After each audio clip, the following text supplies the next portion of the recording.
घोर कलयुग का समय है और ये समय ऐसा समय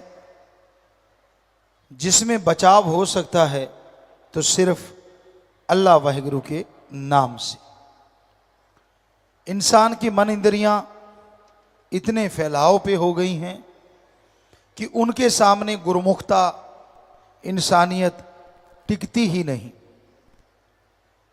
टिकती उनकी है, वो इंसानियत पे कायम रहते हैं, वही मानवता को कायम रखते भी हैं जो सेवा और सुमरन करते हैं।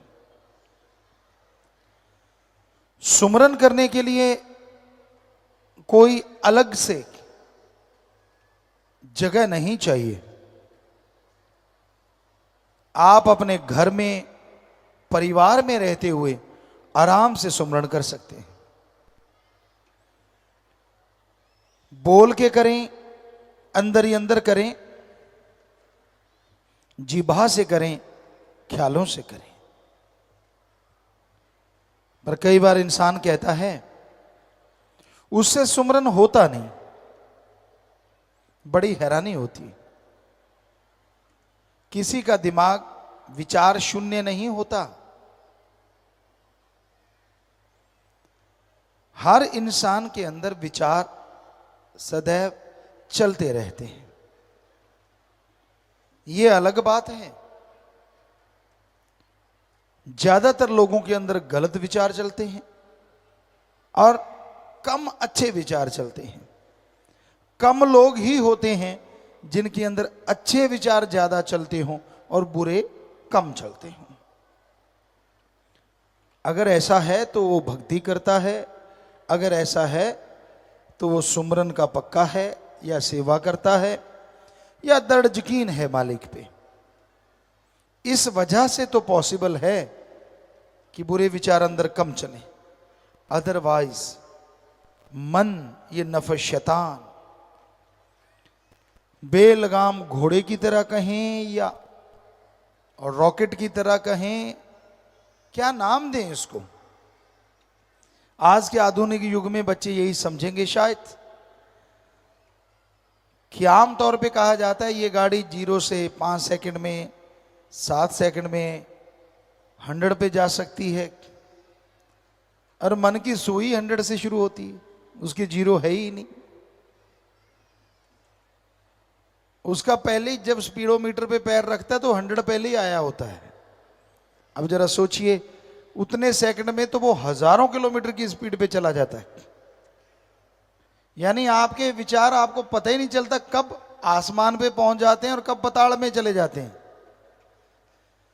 कभी तो आपको दिखाएगा वाह तू ही आदमी है यार, बाकी तो कोई है ही नहीं, और कभी दिखाएगा तू तो मुर्दा है। हल्लाशेरी देता है मन इंसान को, वाह वाह तू ये कर दे, कोई जगह मिल जाए, कोई बात हो, कोई ये हो वो हो, बस फिर मन पंपिंग पंपिंग खूब पंप देता है। और आदमी कहता है मेरे जैसा तो बंदा पैदा ही नहीं हुआ। तो ये मन जालिम से लड़ना ही भक्ति है इस कलयुग में। आप दिखते कुछ और हो, अंदर प्रोग्राम कुछ और चल रहा होता है। यानी दुकान का लेवल जो लगा हुआ है और उसके अंदर सामान कुछ और ही रखा हुआ है। होता है ना ऐसा, कई बार कई दुकानों पे होता है, वो स्पेशल ग्राहक को ही देते हैं वो वाला सामान। आम ग्राहक तो जो पड़ा होता है उसी को देख के सामान ले जाते हैं, लेकिन कुछ स्पेशल होते हैं उनको वो वाला देते हैं जो लिखने में दिखने में नहीं होता। तो उसी तरह आपका मन आपके अंदर ऐसी बातें भर देता है जो दिखने में नहीं आती। आप वो चीज तक का दिखावा तो करते ही नहीं। अब हाँ मैं भगत, देखो मेरे जैसा कोई नहीं, मुझे तो सब पता है, मैं तो सब जानता हूं। खुद के बारे में जानता है तो छुपाता क्यों है? दूसरों के बारे में तू क्या खा के जानता है? खुद की गलतियां, खुद की बुराइयां आदमी को कभी लगती नहीं कि उसमें कमी है। उसको लगता नहीं मैं तो अच्छा हूं। अगर कमियां हो भी तो कबूतर की तरह आंखें बंद कर लेता है, कहता है बिल्ली तो आ ही नहीं रही। वो देखता भी है कि हाँ जो गलत करते हैं वो भरते हैं, लेकिन उसको ये लगा रहता नहीं नहीं मैं नहीं, मेरे में कुछ नहीं। कबूतर वाली बात आपको कई बार सुनाई है, हमने अपनी आंखों से देखी है। सामने बिल्ली आ रही है और कबूतर आंखें बंद कर लेता है, कहता बिल्ली गायब, और पता तब चलता है जब बिल्ली आके गर्दन पकड़ लेती। तो उसी तरह आप जो मन की रोटियां सेकते हो, जो गलत गलत बोलते रहते हो, बिल्ली नजदीक आ रही है भाई। जितनी मर्जी आंखें बंद कर लो, जितना मर्जी ये सोच लो कि मैं तो कुछ भी नहीं करता, मैं तो बिल्कुल दूध का धुला हूं, करते रहो, और जब बिल्ली ने आना है तो उसने पकड़ लेना है। सो कहने का मतलब, जो बुराइयां आपके अंदर हैं या जिन बुराइयों को आप करते रहते हैं, उनको छोड़ो और सतगुरु से नाता जोड़ो। जितने दिखावे करोगे, जितने पाखंड करोगे, जितना ढोंग करोगे, उतना ही अल्लाह वाहिगुरु राम से दूर होते जाओगे। सीधे साधों को मालिक लुटाता खजाने, भोले भालों को मालिक लुटाता खजाने। भोले भाले का मतलब जिसको दुनियादारी का कोई लेना देना ही नहीं। कई बार ऐसे लोग मालिक से जब जुड़ते हैं तो वो 100% मालिक के हो जाते हैं और बहुत जल्दी मालिक के दर्श दीदार करने लगते हैं। जो तेज तरार होते हैं वो तो एक्टिंग के माहिर होते हैं। इंसान के अंदर तो इतने एक्सप्रेशन हैं मालिक ने भरे हुए, जो कहने सुनने से परे, पर जब फकीर के सामने देते हो तो वो पकड़ लेता है। उसको पता चल जाता है, अच्छा अच्छा बेटा। पंजाबी में कहावत है, अन्ना जुलाहा मानल मश्करियां,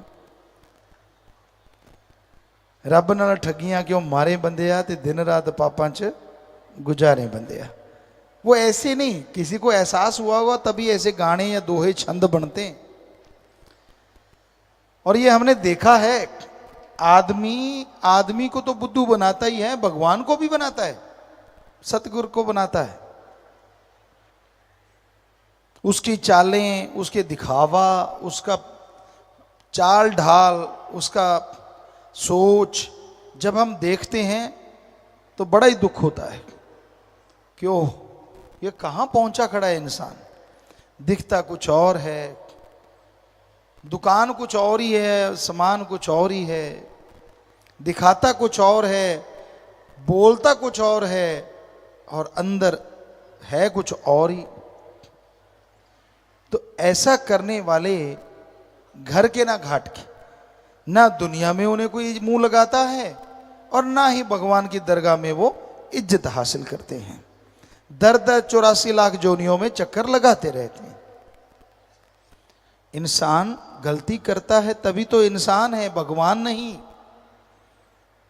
बेप्रवाह जी सुनाया करते, गलती करके मान ले उसे इंसान कहते हैं, गलती पे गलती करे उसे शैतान कहते हैं, और गलती पे गलती करता ही चला जाए और ना माने उसे हैवान कहते हैं।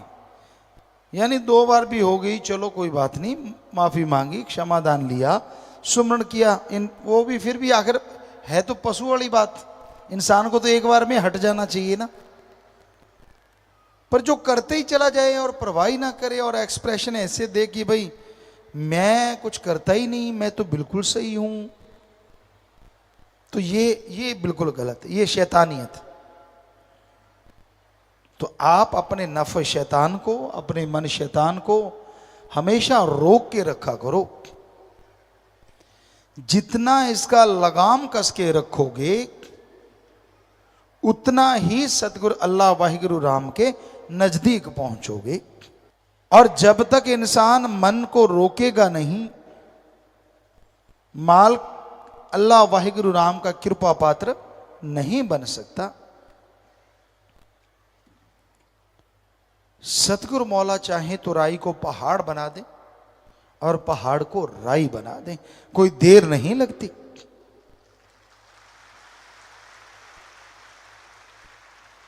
लेकिन पात्र भी तो चाहिए, उसको झेलने वाला भी तो चाहिए, लेने वाला भी तो चाहिए। दया में रहमत तो मूसलाधार दिन रात बरसती है। अरे अमृत की तो बरसात हो रही है, पर आपका घड़ा ही औंधा पड़ा है तो अमृत क्या करेगा? उल्टे घड़े में एक बूंद नहीं जाती अमृत की। सो मन की उल्टी सोचों में जो उलझे रहते हैं, जो मनमते चला करते हैं, सब कुछ पाके भी उन्हें उसका एहसास नहीं होता। और जो मन से लड़ते हैं, थोड़ा सा पाके भी बहुत बड़े एहसास का हासिल कर लेते हैं और खुशियों से लवरेज रहते हैं।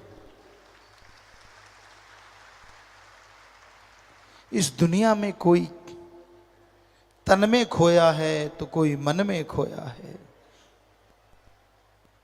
कोई क्रोध में खोया है तो कोई धन में खोया है, कोई पुरुष में खोया है तो कोई औरत में खोया है। ये सब माया का मक्कड़ जाल है जो उसने ऐसा बनाया है, कोई माई का लाल राम नाम के बिना इससे ना निकल पाया है। ऐसा काल ने फंसाया है, पर सतगुरु लेने आया है।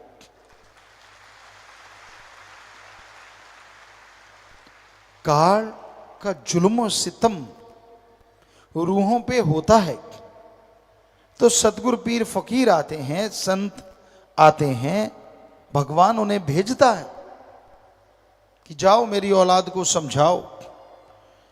पर जब औलाद ही सारा दिन पकने वाले दूध की तरह कड़कड़ के लाल हो जाए, ये समझने लग जाए कि मैं तो अपने सतगुरु को अल्लाह राम को ही बुद्धू बना सकता हूं, तो समझो उसका बुरा समय आने वाला है।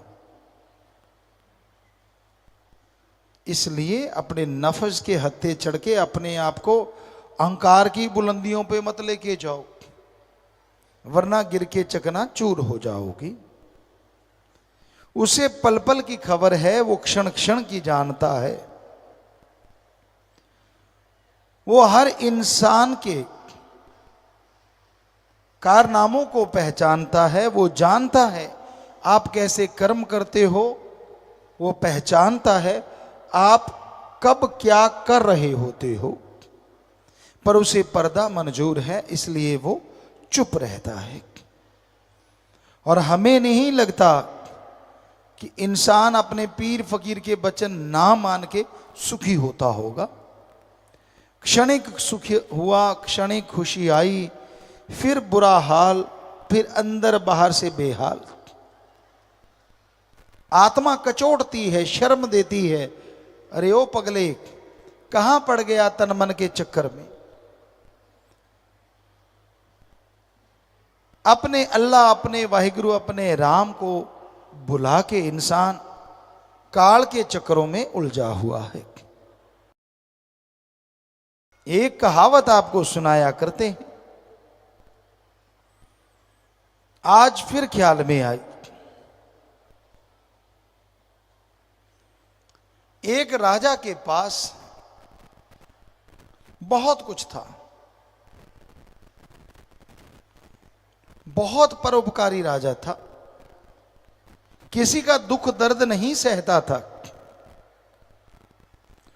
तो एक बार साधु संत उसे मिले, देखा कि यार ये इतनी भक्ति करता है, इतनी परमार्थ पर हित सेवा करता है ये राजा, इतना प्रजा को सुखी रखता है, क्यों ना इसे कोई वरदान दिया जाए। तो उन्होंने उस राजा को एक फल दिया कि हे राजन, ये फल ले ले तू, अगर खाएगा तो 9/9 हमेशा जवान रहेगा। तू इतनी समाज की सेवा करता है, इतना ख्याल रखता है प्रजा का, तो राजा ने वो फल ले लिया, पर वो राजा में एक बात थी, वो अपनी महारानी से बेइंतहा मोहब्बत करता था, बहुत बहुत ज्यादा प्यार करता था। तो राजा ने वो फल अपनी महारानी को दिया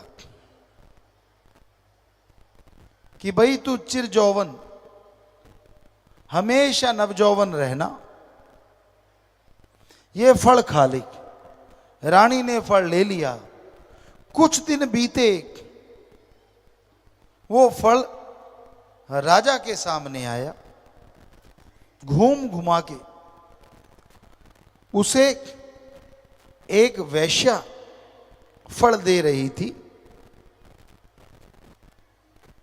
राजा हैरान रह गया, ये फल तो महारानी को दिया था और ये फल मुझे एक वैश्या दे रही है।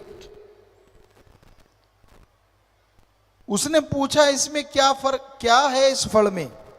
तो वैश्या कहेंगे, हे राजन, मैं गंदगी का घर और आप इतने अच्छे समाज सुधारक, इतने नेक राजा, मैं आपको फल दे रही हूं, इस फल की खासियत बड़ी जबरदस्त है। राजा कहने लगा, क्या? कहने लगे, इसे जो खाएगा वो हमेशा नवजौवन, चिर जौवन रहेगा, जवान रहेगा, बूढ़ा नहीं होगा। राजा हैरान रह गया, कहने लगा, बताओ तेरे पास फल कहां से आया? वो कांपने लगी, कहती बताती हूं। राजा कहता रुक। उसने महारानी को बुलाया, कहता फल कहां है? कहती जी खा गई। कहने लगी, राजा के हाथ में फल था, कांप गई। कहने लगी, मारो चाहे छोड़ो, मेरे यहां कोतवाल आता था, मैं उसे मोहब्बत करती थी। आपने मुझे फल दिया, मैंने कोतवाल को दिया। राजा ने कोतवाल को बुलाया, बुलाओ उसको। ये फल तो कोतवाल थर थर कांपते हुए कहने लगा, जी महारानी के पास तो मजबूरी वश जाता था, मेरा प्यार तो इस वैश्या से था, इसलिए मैंने ये फल इस वैश्या को दिया। राजा क्या सारे प्यार मोहब्बत के भरम भुलेखे टूट गए, आंखों में आंसू आ गए। देखा, जिस महारानी को मैं जान से ज्यादा प्यार करता था, उसकी यारी कोतवाल से, और जिस कोतवाल की यारी महारानी से हो, उसकी यारी वैश्या से। तो राजा कहने लगा, सबसे कोई अच्छा है इन सब में, हम सब में तो वो एक ही है, और वो है वैश्या। उसको इनाम दिया। अरे महारानी, तुझे क्या चाहिए था जिसके पास महाराजा था?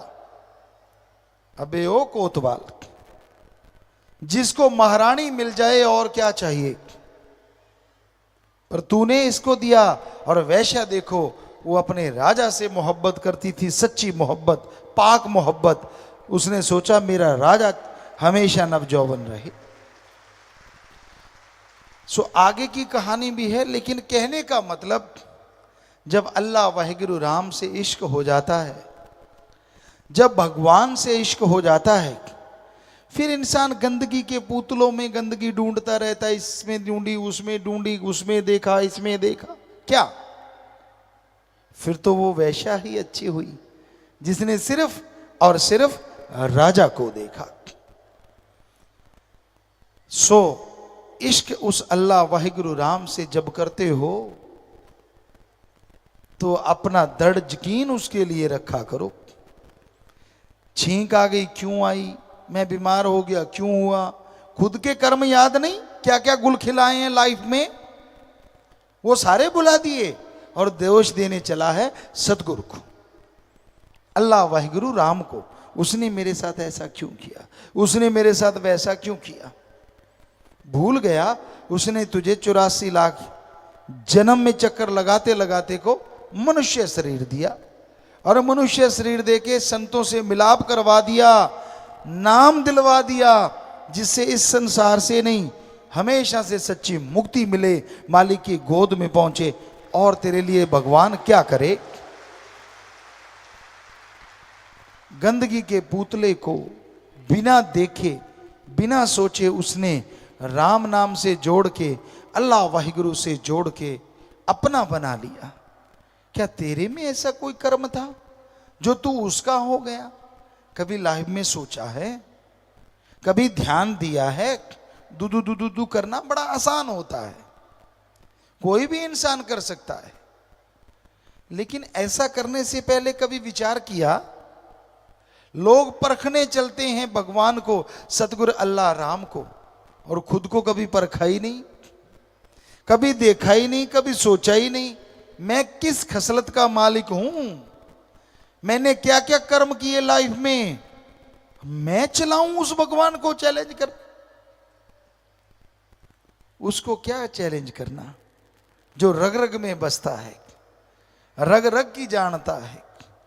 इसलिए हे भाई बहनों, चैलेंज लेना है तो मन से लड़ने का लो, बहादुरी दिखानी है तो मन को हरा के दिखाओ, फिर आप बहादुर। मन से तो लड़ना नहीं, वो जिस गति में ले गया उसी गति में बह गया। भूल जाता है एक ऐसा खसम, एक ऐसा साईं है जिसे अल्लाह वाहिगुरु राम कहा जाता है। वो रग रग की जानता है, हर जगह रहता है, हर पल की उसे खबर रहती है। उसे क्यों बुला देते हो? एक्टिंग उसके सामने नहीं चलती। इसलिए कहीं तो कम से कम सच्चे लगो, कोई जगह तो ऐसी हो पीरो मुर्शिदे कामिल के सामने आदमी सच बोले। एक सज्जन आए और हमें कहने लगे, गुरुजी हम दुनिया में इतना झूठ बोलते हैं, आप समझ ही जाओगे, इतना झूठ बोलते हैं, इतना झूठ बोलते हैं, जब आपके सामने बैठते हैं तो 1000 बार सोचना पड़ता है सच कौन सा है, ताकि गुरु के सामने वो सच बोले। हमें बड़ी खुशी हुई, किसी ने तो माना कि मैं गप मारता हूं, उसने कहा हम मारते ही गप हैं। बोलना गप नहीं होता, कर्म भी होते हैं, रजो तमो सतो, ये तो उनमें आ गया। लेकिन वैसे आप अपने कर्म कौन से करते हो? कभी ध्यान दिया है? क्षणिक आनंद के लिए, थोड़ी वाह लूटने के लिए, अपनी मान बढ़ाई के लिए, अपने आप को बड़ा साबित करने के लिए आप कितने बार इंसानियत से गिरते हो? कितनी बार आप मालिक सतगुरु मौला की निगाह में गिरते हो? शर्म फिर भी नहीं करते, फिर भी आप ऐसे ही करते जा रहे हो। तो जब भोगना पड़ेगा तब क्या होगा? तब चीखोगे, हमें पता क्या होगा, तब भी आपने भगवान को ही दोष देना है, और रोग बढ़ेंगे और परेशानियां बढ़ेंगी। दोष अपने आप को क्यों नहीं देते? कोई होगा जो अपने आप को बुरा कहता होगा। हम पढ़ा करते थे, बुरे होते लोग भी अपने आप को बुरा नहीं कहते थे। हम जमाने में गुजरे, शहरों में जाते, महानगरों में जाते, तब भी हमने नहीं देखा कि कोई ये कहता हो कि कबीरा सब ते मैं बुरा, मैं तज भला सब कोय, जिन ऐसा कर मानिया मीत हमारा सोय। कोई मीत, मालिक का प्यारा, कोई सतगुरु का अति प्यारा तो ऐसा कह सकता है, वरना पंजाबी में कहावत है, नक ते मक्खी नहीं बैठ देंगे।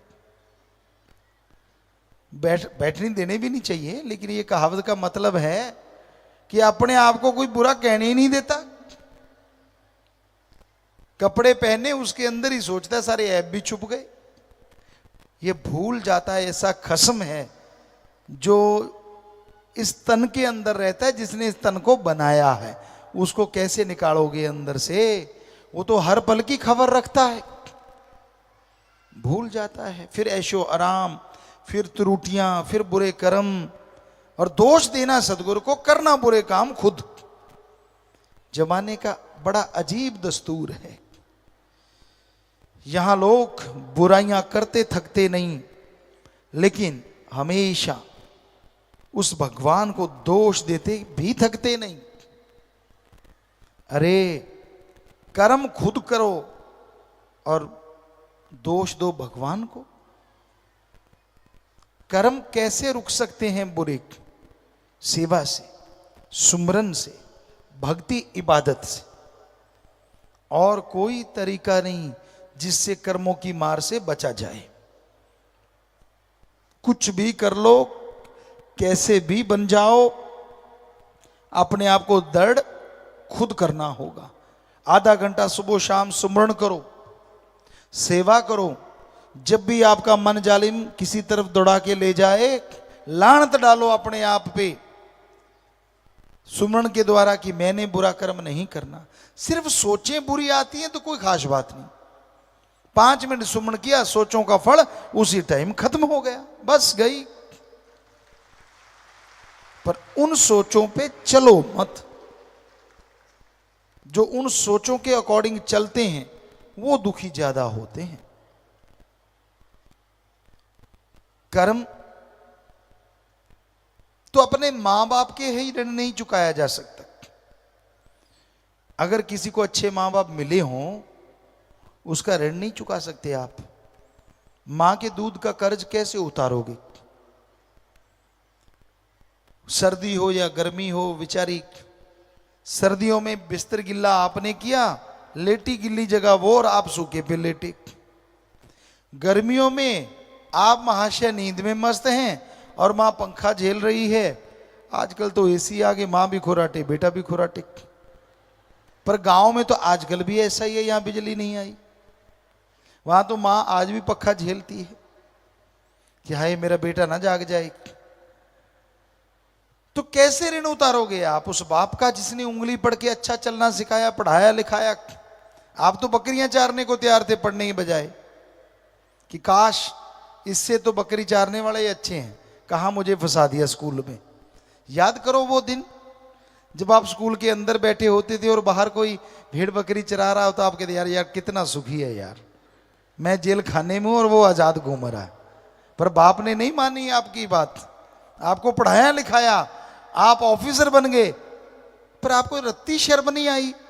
उसका शुक्राना तो क्या करना था, माँ बाप को मारी लात, निकल जाओ घर से, अब तो मेरे कबीलदारी बड़ी हो गई। अरे लानत ऐसे बेटों पे, शर्म नहीं आई, कहीं भी दर्द नहीं आया। पत्नी तो नहीं कहती कि आप सबको घर से निकाल दो, कहती है तो फिर क्यों सुनते हो आप? पत्नी को तो जन्म नहीं दिया आपके माँ बाप ने, आपको दिया है। कहीं तो लानत डालो अपने आप पे। ठीक है, अगर वो नाजायज कहते हैं, माँ बाप गलत कहते हैं, मत मानो उनकी, सुन लो और कह दो जी चुप रहो, हम जैसा होगा हम कर लेंगे, प्यार से खाना दो, बढ़िया दो। पर आप तो उनको घर से निकाल देते हो। वो नंगे हैं या कपड़े पहने हैं, वो खाते हैं कि नहीं खाते, आपको शर्म नहीं आती? आप जब छोटे से थे, जरा सी भूख लगती थी मां दौड़ी चली जाती थी, आप कोई भी खाने की चीज मांगते थे, बाप का पुरजोर कोशिश होती थी वो लाके दे, वो नहीं तो उससे कोई छोटी चीज ला देते थे। सबके माँ बाप तो बुरे नहीं होंगे, अच्छे तो होंगे ही ना। पर आपने उनसे क्या अच्छा व्यवहार किया? किया तो शाबाश, रण उतर गया। अगर नहीं किया तो लानत आप पे, आपके मां बाप पे नहीं। अगला कहता है यार कैसी औलाद जन्मी? औलाद तो आदमी बढ़िया ही जन्मता है, वो जैसे संग सोहबत में गया, उसका रंग जैसा उसने अपना लिया, वो वैसा बन जाता है। तो इसलिए हमेशा से ध्यान रखो अपने माँ बाप का, और माँ बाप को भी चाहिए वो बच्चों के कार्य में ज्यादा दखल ना दे। एक बार शायद हंसने वाली बात किसी ने सुनाई थी बच्चों ने, कि बेटा कह रहा था मैं पानी लगाने जा रहा हूं, वो कहता ये फावड़ा नहीं वो फावड़ा ले जा। कहता तू चुप हो जा। कहता मैं कब बोला? जाने लगा, कहता ओए जुत्ती को पहनी है चप्पल पहन जा। कहता मैंने कहा ना चुप हो जा। कहता मैं नहीं बोलता। फिर जाने लगा, कहता ओए तूने कुर्ता ये क्यों पहना, वो पहन जा। तो वो कहने का मतलब बिना वजह टांग अड़ाना। एक तो बुजुर्ग अवस्था में वैसे टांगे कमजोर हो जाती, और बिना वजह आप अड़ाते रहते हो। आप राम का नाम क्यों नहीं जपते बुजुर्गों? जितना जोर दाढ़ी बाड़ी संवारने में लगाते हो, उससे आधा राम नाम का जाप करने में लगा लिया करो ना।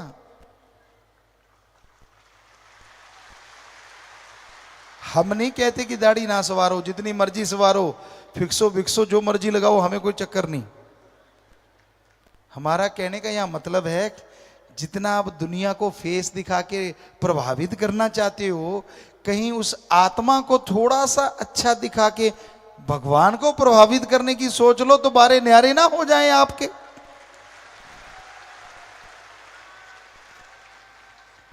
पर कई ऐसे होते हैं, कहते यार तजर्बा ही अब आया है, पहले तो पता ही नहीं चला, जवानी तो नदानी में चली गई, अधेड़ अवस्था में बच्चे पालते रहे, अब थोड़े से सुरखरू हुए हैं, अब मतलब थोड़े से खाली से हुए हैं, अब मजा लेंगे जिंदगी का। और कई बार मजा लेते लेते टांग तुड़वा बैठते हैं, फिर मजा ही लेते रहते चारपाई पे। सो कहने का मतलब, कभी तो रिटायरमेंट ले लो गृहस्थ जिंदगी से। जन्म से लेके मरने तक गृहस्थ में डूबे रहोगे क्या? कभी तो वाहिगुरु राम को याद कर लिया करो, जिसने बढ़िया सी जिंदगी दी है, मनुष्य जीवन दिया है। पर ना जी, मेरा ये क्यों नहीं, मेरा वो क्यों नहीं, मेरा फलां। एक बुजुर्ग माता आई, हमने कहा बेचारी बीमार है, शायद प्रार्थना करना चाहती है, हाथ कांप रहे हैं, तक तक तक सिर कांप रहा है। हमने कहा हाँ बोलो, आप उदास हैं? कहते हाँ पिताजी। क्या चक्कर है? बेटा पोता तंग करते हैं? कहते नहीं नहीं नहीं नहीं नहीं, बढ़िया घर है, बेटा है, पोता है, आगे पोते के भी बेटा है, बड़ा हो गया। तो फिर क्या चाहती हो? कहती पोते के बेटे के बेटा हो जाए, बेटियां हैं दो। हमने कहा ले, अरे कुछ मांगना था, काश मांग लेती, मुझे भगवान मिल जाए, पता नहीं कितनी उम्र बाकी है। वो नहीं मांगा, पता नहीं आगे से आगे जाके किसका मांगा। तो ऐसे हैं, छोड़ते ही नहीं भाई। पर मस्ताना जी महाराज ने वचन किए कि सेवा करते हो, और अगर आप त्यागी बन के सेवा करते हो, तो त्यागी का मतलब त्यागना, चाहे कुछ भी होता रहे। ऐसे त्यागी बन गए, फिर कुछ भी नहीं होगा, सब कुछ मालिक अच्छा ही अच्छा करेगा, क्योंकि फिर वो करेगा, उसको लाज है। और अगर आप टांगे अड़ाते रहोगे तो फिर करते रहो, आप भी दुखी, वो भी दुखी, तू भी दुखी, मैं भी दुखी, कहता है। तो वो वाली बात भाई, घर गृहस्थ में रहते मालिक को पा सकते हो, सुमरन करो, गृहस्थ जिंदगी का सही तरीके से निर्वाह करो, अपने कर्तव्य अपने फर्ज की अदायगी करो। पर एक फर्ज कभी ना भूलो, अल्लाह वाहिगुरु राम की भक्ति और उसकी औलाद की सेवा, वो हमेशा करते रहो। और जब त्यागी बनते हो तो सच्चे त्यागी बनो, दिखने वाले नहीं, डुप्लीकेट नहीं, सच्चे वाले। कि जब छोड़ ही दिया सब कुछ तो फिर छोड़ दिया। और परिवारों को भी चाहिए कि भाई हाँ, हमें छोड़ गया और अब मालिक की याद में है, उसकी भक्ति इबादत में, सेवा सिमरन में, तो हमारा भी फर्ज है कि उसे परेशान ना करें। पर कईयों की तारें जुड़ी ही रहती हैं। हालांकि जन्म के समय तार कट गई थी मां के गर्भ से आते ही, नाड़ुआ कहते पंजाबी में, वो काट के दाई ने अलग किया, लेकिन फिर भी कईयों की तारें बुजुर्ग अवस्था तक ही जुड़ी रहती ना। मेरा लाल लाल थप्पड़ मारता तड़ाक, ऐसा देखा है हमने। ये एक सज्जन थे, बड़ा प्यार करे, उसने किस किया और उसने थप्पड़ दिया, ले ले ले पापा। तो ये गलत है ना, बड़ा अजीब है। क्योंकि मजाक की बात तो चलो कोई बात नहीं, लेकिन आखिर कब तक इंसान को इंसानियत सिखाने वाला इंसान है, या फिर गुरु मुर्शिद कामिल है? वरना तो दुनिया में ऐसे उंगली लगाने वाले हैं जो एक दूसरे से दूर करके ही खुश होते हैं। तो इसलिए भाई इस युग में जितनी भक्ति करोगे, जितने सतगुरु मौला के बन के रहोगे दिलो दिमाग से, उतना ही वो अल्लाह वाहिगुरु राम झोलियां भरेगा। जितने पाखंड करोगे, जितने ढोंग दिखावे करोगे, जितने शब्द गलत बोल दिए, एक एक शब्द का हर्जाना आपको चुकाना पड़ेगा। क्योंकि सिमरन आपका इतना है नहीं, सेवा आप उतनी कर नहीं पाते, तो फिर हर्जाना भोगोगे कैसे? शरीर में बीमारियों से, परेशानियों से, दिमागी टेंशन से, और कोई तरीका नहीं। हम कोई बद्दुआ नहीं दे रहे, हम तो बता रहे हैं अगर ऐसा करोगे तो ऐसा। पंजाबी में एक कहावत है, मुर्दा बोलू खप्पण पाड़ू, क्योंकि मुर्दे के ऊपर कफन डला होता है, तो वो जब बोलेगा तो नेचुरली कफन फटेगा ना, तो कहीं होती है ऐसे। और जब भी बोलना है गलत बोलना है, अच्छा नहीं बोलना, इसलिए मत करो ऐसा। भरती जाती है बेड़ी, भरती जाती है, भरती जाती है, और एकदम से डूबती है तड़ाक, और फिर रोने के सिवाय कुछ भी पल्ले नहीं रहता। इसलिए किसी का बुरा भी देखो तो बुरा गाओ ना, खुद बुरा करो ना, बस इतना ही काफी है।